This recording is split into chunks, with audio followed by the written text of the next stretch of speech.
The Orlando Magic. They lost Cole Anthony, Kentavious Caldwell-Pope, Gary Harris, Caleb Houston, and Corey Joseph. They added Desmond Bane, their big offseason acquisition. Tyus Jones, one of the best catch-and-shoot players in the league, skill guard who was kind of wasted in Phoenix, who I think will be useful there. We'll talk about that in a second. Colin Castleton and Jace Richardson, as well as Noah Penda, their 2 draft picks. Jace is Jason Richardson's kid. He's just a really solid role player guard.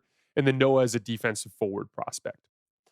All eyes will be on this refined offensive skill that they added this summer. Remember, this was the very worst jump shooting team in the NBA last year by a country mile. Tyus Jones is not the explosive athlete that Cole Anthony was, but he's a lot more polished. Now, Tyus's polish was wasted on a Phoenix Suns team that needed athleticism and physicality from the guard position, not necessarily skill. But it will be welcomed in Orlando. For starters, he brings reliable shooting to a team that can't shoot. He was 87 for 172 on unguarded catch and shoot threes last year, Tyus Jones. That's 51%. He's going to hit open shots. And he has the ability to make some pick and roll shots in 2-man game. He can hit floaters in the mid 40s. He can hit mid-range jump shots in the mid 40s. So I think he has the ability to run some action with Orlando's screeners as well. I just think he'll be a lot more valuable here than he was in Phoenix. And you don't have to worry about his physical limitations as much because, yes, he's a poor defender in just about every facet, but he'll be surrounded by elite defensive talent, and you won't have to depend on him in big spots because he's not in your best 5-man groupings. Just a really solid rotation player that fits a very specific need for this group. Desmond Bane, though, is the real dynamic piece that Orlando brought in, and I could not be more excited about the natural basketball fit. I talk about this idea all the time. Your value to your basketball team has to do with the role you're in and what they need from you, not what you're good at in a vacuum. Desmond Bane may not be the superstar talent that some other guys around the league are, but his specific skill set is going to be ultra valuable in this Orlando Magic system. I actually want to start on the defensive end of the floor here. Anytime you go and grab a skill guard, you worry about dealing with an inferior athlete, right? A guy who's going to give up a bunch of his production on the other end of the floor, getting attacked or making mistakes, right? That is not the case with Desmond Bane. He's a competitive MFer who plays his ass off on defense. He's got a trunky frame that makes him difficult to exploit with size mismatches. He flies around, applies great ball pressure. He's going to get favorable matchups because of the partnership with Jalen Suggs, so he's not going to have to guard the other team's best player or anything like that. I think he's going to contribute to Orlando's defensive identity, not take away from it.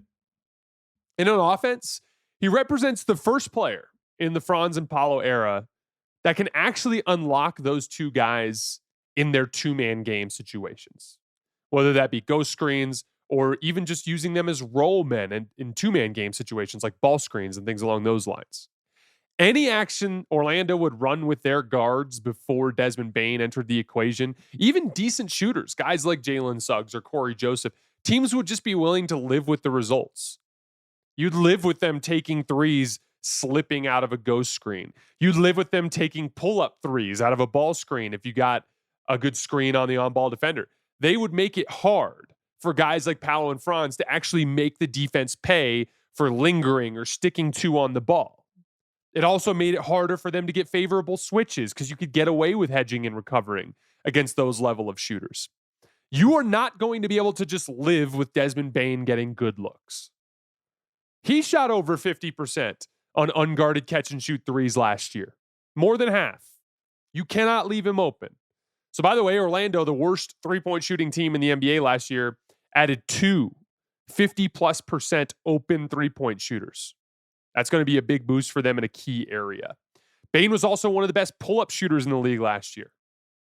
Out of 60 players in the league to attempt at least 250 pull-up jump shots last year, he was 15th, so in that upper 4th, ahead of guys like Damian Lillard, Devin Booker, Shai Gilgeous-Alexander, or Jalen Brunson. That will force defenses into more compromising positions. If you give up open shots to elite shooters, they're going to make them.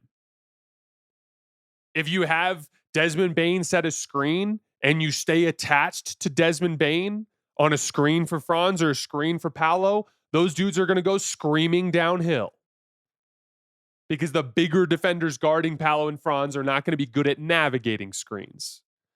If you switch, now you're giving Paolo and Franz favorable size advantages, something they had struggled at times to achieve against the hedge and recovers that they often face in years past.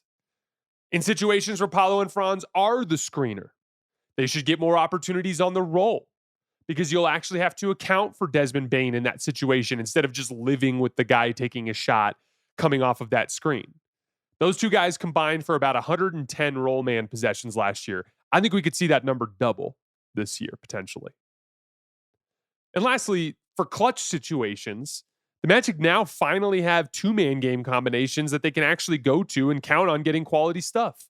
Advantages either for guys slipping out or for mismatch attacking situations with Smalls getting onto Franz and Paolo. This was the 6th worst clutch offense in the league last year. They lost 17 games in clutch situations. In the series against Boston, when they got killed in crunch time, they managed just a 90 offensive rating in the 2 games in that series that went into the clutch. I expect Desmond Bane to really grease the wheels for them in these spots. The rest of the story for the Magic this season will come down to the continued skill development of Paolo and Franz. Paolo showed some real growth as a short-range shot maker last year. He was 50% on jump shots inside of 17 feet. He was 48% on floaters. But his jumper fell apart when he got further away from the basket, and those short-range percentages both dipped down into something less favorable when they got into the playoffs. Including against Boston, Paolo was below 50% at the rim. So improved skill development for Paolo over the course of this year will be key. And then Franz, I've been waiting for Franz to improve as a jump shooter for years. He was 30% on jump shots last year with the Magic, 28% with Germany this summer. He has shown, similarly to Paolo, some impressive short-range shot making. He's got a good floater, and he can hit the jumpers inside of 17 feet. But those two guys just improving overall as perimeter players will be another key swing factor for Orlando this year. I think this Orlando team is going to be really good.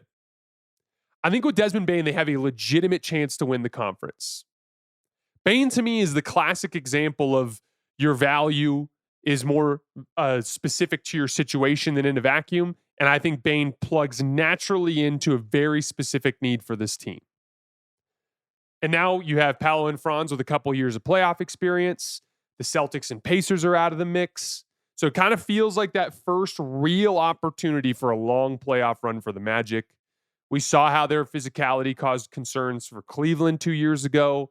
This is going to be a fun season for Magic fans. They have every reason to be very optimistic.